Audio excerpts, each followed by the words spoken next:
भेद विभागिने व्योमवद्व्याप्तदेहाय दक्षिणामूर्तये नमः। ॐ सदाशिवसमारम्भाम् शङ्कराचार्यमध्यमाम् अस्मदाचार्यपर्यन्ताम् वन्दे गुरुपरम्पराम्। ॐ सहना भवतु सहनौ भुनक्तु सह वीर्यं करवावहै तेजस्विनावधीतमस्तु मा विद्विषावहै। ॐ शान्ति शान्ति शान्तिः। ॐ आपदामपहर्तारम् दातारं सर्वसम्पदाम् लोकाभिरामं श्री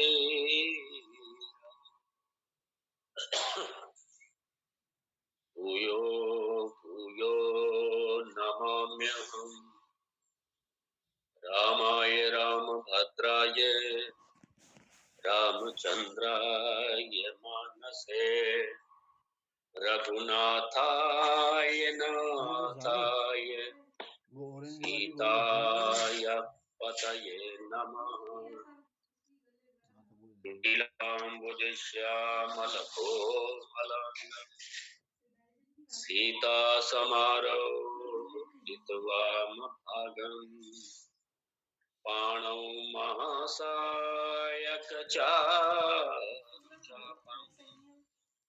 नमामि रामं रघुवंशनाथम्। नमामि रामं रघुवंशनाथम्। ओम श्री राम गीता प्रथम श्लोक।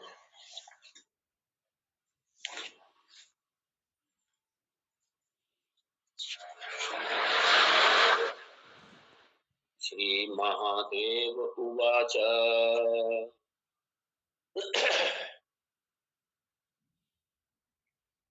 ततो जङ्गन्मङ्गलमङ्गलात्मना विधाय रामायण कीर्तिमुत्तमा चचार पूर्वाचरितं रघुत्तमो राजर्षिवर्यैरभिसेवितं यथा।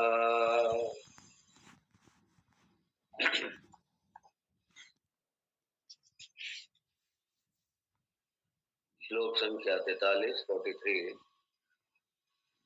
श्री रामचंद्र उवाच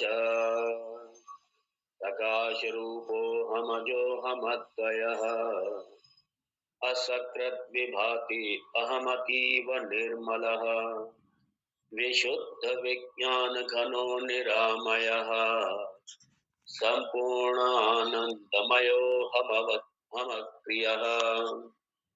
44वां। सदैव मुक्तोऽहमचिन्त्य शक्तिमान् अतीन्द्रियज्ञानम् अविक्रियात्मकः अनन्तपारो अहमहमर्निशम्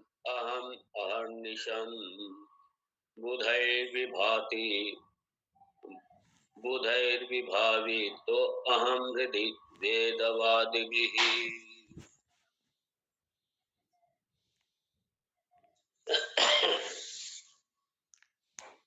44वें श्लोक में भगवान राम जी निधि ध्यासन को ही आगे बढ़ा रहे हैं और पहली पंक्ति में भगवान जी ने लक्ष्मण जी से साफ कहा कि भाई सदैव मुक्तः अहम अहम अचिंत्य अचिंत्य शक्तिमान अतीन्द्रिय ज्ञानम अविक्रियात्मकः। ये मेरे अपना ही बायोडाटा। और अपने स्वरूप में ही अवस्थित रहना निधिध्यासन। पहले अपना स्वरूप क्या इसे जानना, इसलिए निधिध्यासन में अपने स्वरूप को जानना नहीं है, जान तो हम चुके ही हैं। तो अब क्या करना है, इस अनात्म प्रपंच से, इस अनात्म जगत से, इस अपने देह मन बुद्धि से, इनके गुण धर्मों से अपने आप को पृथक करके जो मैंने अपना अहम स्वरूप को जो समझा है, अपने स्वरूप में अवस्थित रहना, ये निधिध्यासन। और भगवान एक बात बड़ी स्पष्ट कर रहे हैं। हम लोग देख चुके हैं, इस श्लोक को भी कल देख रहे थे हम लोग।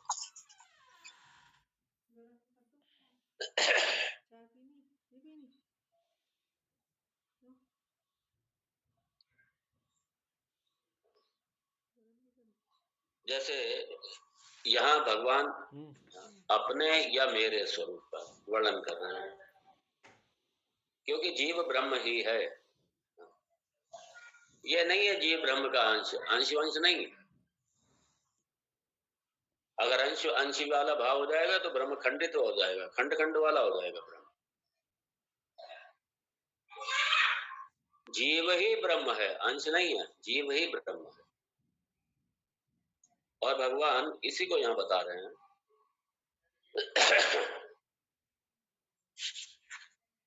हम लोग देख चुके थे,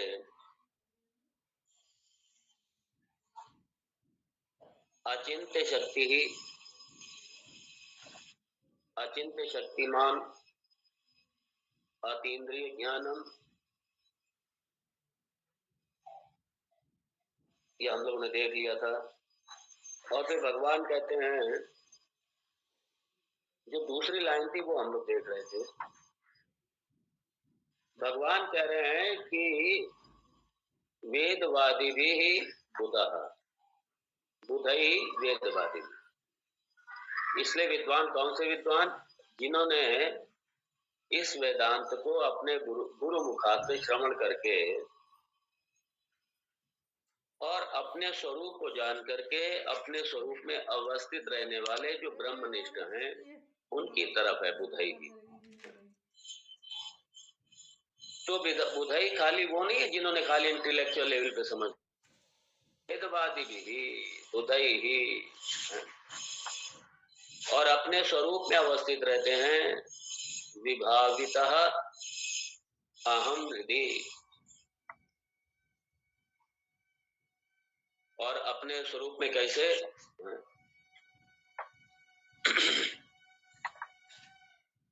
ये जो अहम है, भगवान यहाँ पे जिस अपने आत्म स्वरूप से अपने अहम की, अपने तत्व की, भगवान यहाँ पे जिस अहम की बात कर रहे हैं वही अहम आपका है। उसी अहम, अहम भगवान का अहम और मेरा अहम कोई अलग अलग नहीं है। क्योंकि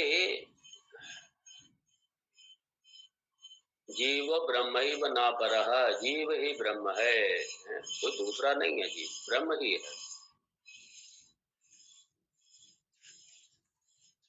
तो चाहे, चूंकि निधिध्यासन का है, तो चाहे ये समझ लीजिए कि अपने, देखिए यहाँ पे अगर आप सगुण रूप से ध्यान का, यहाँ पे वो वर्णन नहीं है।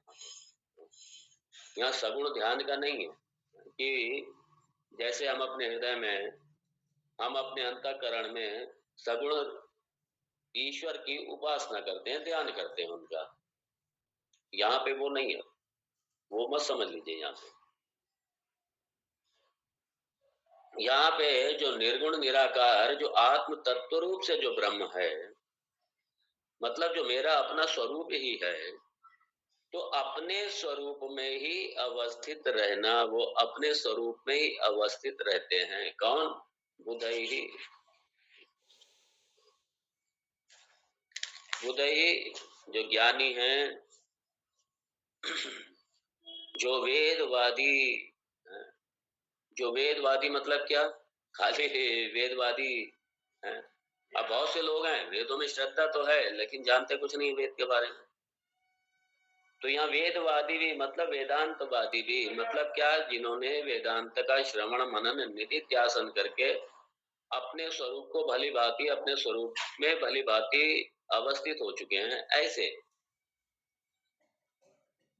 तो इसलिए यहाँ सगुण ब्रह्म का निरूपण नहीं है, यहाँ आत्म तत्व का निरूपण है। इसलिए उस अनात्म तत्व के बारे में भगवान ने पहले कह दिया था, सदैव मुक्ता अहम अचिंत्य शक्तिमान अतीन्द्रिय ज्ञानम अविक्रियात्मक। ये यहाँ बड़े स्पष्ट रूप से निर्गुण ब्रह्म का आत्म तत्व रूप से जो सबके हृदय में, सबके अंतःकरण में जो चिदाभास रूप से अवस्थित है, तो चिदाभास ना हो करके जो चैतन्य रूप है, जो बिंब रूप से है, उसका अपने अपने मय में, अपने आप में उसका निरूपण करके, अपने आप को ब्रह्म रूप से समझ करके, और फिर अपने स्वरूप में स्थित रहने वाले, अपने स्वरूप में स्थित रहने वाले, और क्या क्या कैसे करते हैं वो, अहर निशम, दिन और रात, 24 घंटे 24 घंटे। कोई यहाँ कह सकता है ना, पूछ सकता है, ये कैसे दिन और रात कैसे रह पाएगा? मैंने पहले कह दिया, सगुण ब्रह्म का ध्यान नहीं है यहाँ पे, तो 24 घंटे कैसे रह लेंगे आप? ब्रह्म दृष्टि से अगर आप जी रहे हैं, जागृत अवस्था में भी आपका चूंकि जगत बाधित हो चुका है, जगत के अधिष्ठान उस ब्रह्म की तरफ दृष्टि है, और उस दृष्टि की तरफ अपनी दृष्टि रखते हुए यदि उस दृष्टि के साथ में जीते हैं, यही 24 घंटे जीना है उसमें।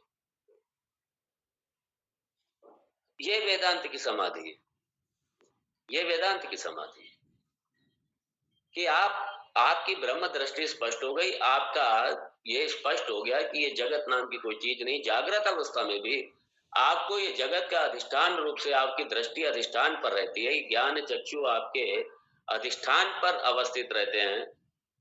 तो इसलिए जागृत अवस्था में भी जब आप वो ब्रह्म दृष्टि लेकर के ये जगत का अधिष्ठान और जो मेरा सच्चिद आनंद जो स्वरूप है, अपने आप को उसमें अवस्थित रहते हुए, इस देह मन बुद्धि से पृथक करते हुए, और ये मानते हुए कि ये ठीक है भाई, ये आयतन हम है, ये किराए का मकान है मिला हुआ, और ये भगवान ने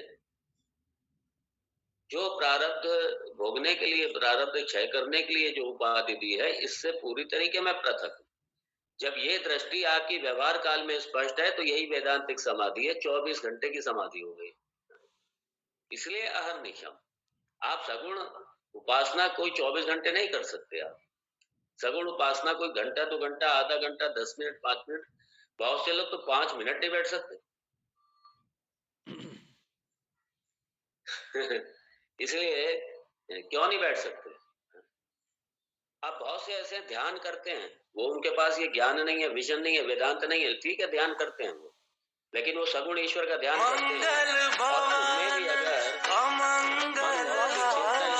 ध्यान की, मैंने देखा कई बार इसलिए ध्यान लगाते हैं और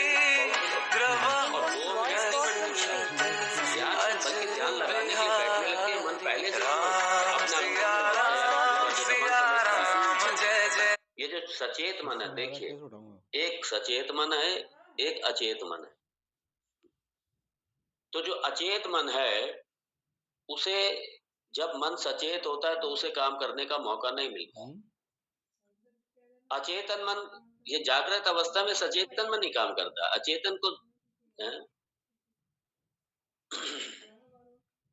ये अनकॉन्शियस माइंड, सबकॉन्शियस माइंड, ये क्या होता है, ये जो है ये दबा रहता है, ये काम नहीं करता। और इसमें क्या भरा होता है? इसमें अतीत भरा होता है, इसमें अतीत भरा होता है, और भविष्य भरा होता है, भविष्य का चिंतन भरा होता है, और अतीत भरा होता है, भविष्य का भय भरा होता है, चिंतन क्या, भय भरा होता है। और अतीत मतलब क्या? अतीत हमारी अपनी गिल्ट और हर्ट, ये दो चीजें। इसलिए बहुत से लोग जब ध्यान करने बैठते हैं तो जैसे ही बैठेंगे तुरंत